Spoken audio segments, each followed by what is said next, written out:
ಇದು ಧಾರ್ಮಿಕ ಭಾವನೆಯನ್ನು ಕೆರಳಿಸುವಂತಹದ್ದು. ಶಾಲೆ ಕಾಲೇಜುಗಳಲ್ಲಿ ಈ ಘೋಷಣೆಯನ್ನು ಕೂಗುವಂತಿಲ್ಲ.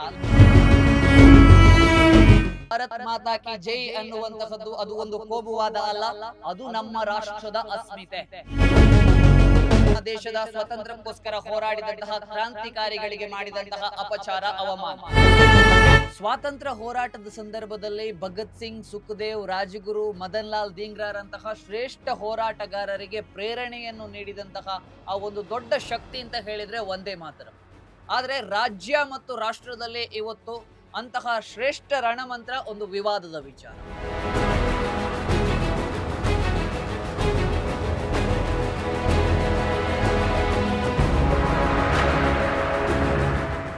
ನಮಸ್ಕಾರ, ಸ್ವರಾಜ್ ವಿಶ್ಲೇಷಣೆಗೆ ಸ್ವಾಗತ. ರಾಜ್ಯದಲ್ಲಿ ವಂದೇ ಮಾತರಂನ ಕುರಿತು ಪ್ರತಿದಿನ ಒಂದಲ್ಲ ಒಂದು ಅಪಸ್ವರಗಳು ಕೇಳ್ತಾ ಇದೆ.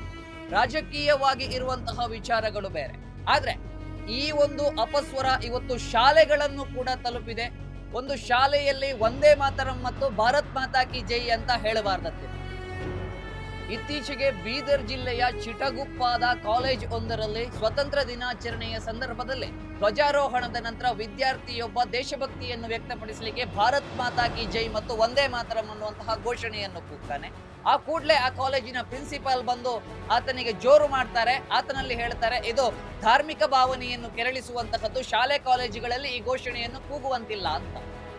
ಸ್ವತಂತ್ರ ಭಾರತದ ಮಣ್ಣಿನಲ್ಲಿ ನಿಂತು ನಮ್ಮ ದೇಶವನ್ನು ತಾಯಿಗೆ ಹೋಲಿಸಿ ಭಾರತ್ ಮಾತಾ ಕಿ ಜೈ, ವಂದೇ ಮಾತರಂ ಅನ್ನುವಂಥದ್ದನ್ನು ಹೇಳುವುದು ಅದೊಂದು ಧಾರ್ಮಿಕ ಭಾವನೆಗೆ ಧಕ್ಕೆ ಆಗ್ತದೆ ಅಂತ ಹೇಳಿದ್ರೆ ಅದಕ್ಕಿಂತ ದೊಡ್ಡ ದುರಂತ ಬೇಕಿದೆಯಾ? ವೀಕ್ಷಕರೇ, ವಂದೇ ಮಾತರಂ ಅನ್ನುವಂತಹದ್ದು ಹಾಡ್ಲಿಕ್ಕೆ ಚೆನ್ನಾಗಿದೆ ಅಂತ ಹೇಳಿಕೊಂಡು ವರ್ಣ ಶಬ್ದಗಳನ್ನು ಸೇರಿಸಿಕೊಂಡು ಬರೆದಂತಹ ಹಾಡಲ್ಲ. ಅದು ಅದೆಷ್ಟೋ ಸ್ವತಂತ್ರ ಹೋರಾಟಗಾರರಿಗೆ ಸ್ವಾತಂತ್ರ್ಯ ಹೋರಾಟಕ್ಕೆ ಧುಮುಕಲು ಪ್ರೇರಣೆಯನ್ನು ಕೊಟ್ಟಂತಹ ಸಿಂಹಗರ್ಜನೆಯ ಗೀತೆ. ಅಂದ್ರೆ ಅವತ್ತು ಬ್ರಿಟಿಷರು ನಮ್ಮ ಹೋರಾಟವನ್ನು ನಿಯಂತ್ರಣಕ್ಕೆ ತರಲು ಈ ವಂದೇ ಮಾತರಂ ಅನ್ನು ನಿಷೇಧ ಮಾಡ್ತಾರೆ. ಆದ್ರೂ ನಮ್ಮ ದೇಶ ಪ್ರೇಮಿಗಳು ಬ್ರಿಟಿಷರ ಬೂಟಿನೇಟು, ಲಾಠಿ ಏಟು ತಿಂತಾ ಇದ್ದಂತಹ ಸಂದರ್ಭದಲ್ಲಿ ತಾವು ಉಚ್ಚರಿಸುತ್ತಿದ್ದಂತಹ ಏಕೈಕ ಮಂತ್ರ ಅಂತ ಹೇಳಿದ್ರೆ ಅದು ವಂದೇ ಮಾತರಂ. ಒಮ್ಮೆ ನಮ್ಮ ಕ್ರಾಂತಿಕಾರಿ ಹೋರಾಟಗಾರರನ್ನು ನೆನಪು ಮಾಡಿಕೊಳ್ಳಿ. ಭಗತ್ ಸಿಂಗ್, ಸುಖದೇವ್, ರಾಜಗುರು, ಮದನ್ ಲಾಲ್ ಧೀಂಗ್ರಾ, ಅಶ್ಫಾಕುಲ್ಲಾ ಖಾನ್, ಪ್ರತಿಯೊಬ್ಬರು ಕೂಡ ದೇಶಕ್ಕೋಸ್ಕರ ತಮ್ಮ ಪ್ರಾಣವನ್ನು ಕೊಡ್ಲಿಕ್ಕೆ ಸಿದ್ಧರಾಗ್ತಾರೆ.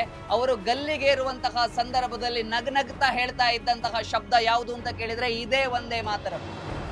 ಅವತ್ತದೊಂದು ದೊಡ್ಡ ಶಕ್ತಿಯಾಗಿ ನಿಂತಿತ್ತು. ಅವತ್ತು ಬ್ರಿಟಿಷರ ಗುಂಡೇಟುಗಳಿಗೆ ಎದೆ ಕೊಟ್ಟು ನಿಂತು ಹೋರಾಡಿದಂತಹ ಪ್ರತಿಯೊಬ್ಬ ಕ್ರಾಂತಿಕಾರಿಯು ಉಚ್ಚರಿಸಿದ್ದು ವಂದೇ ಮಾತರಂ. ಆದ ಕಾರಣ ಬ್ರಿಟಿಷರು ಈ ಪದವನ್ನು ನಿಷೇಧಿಸ್ತಾರೆ.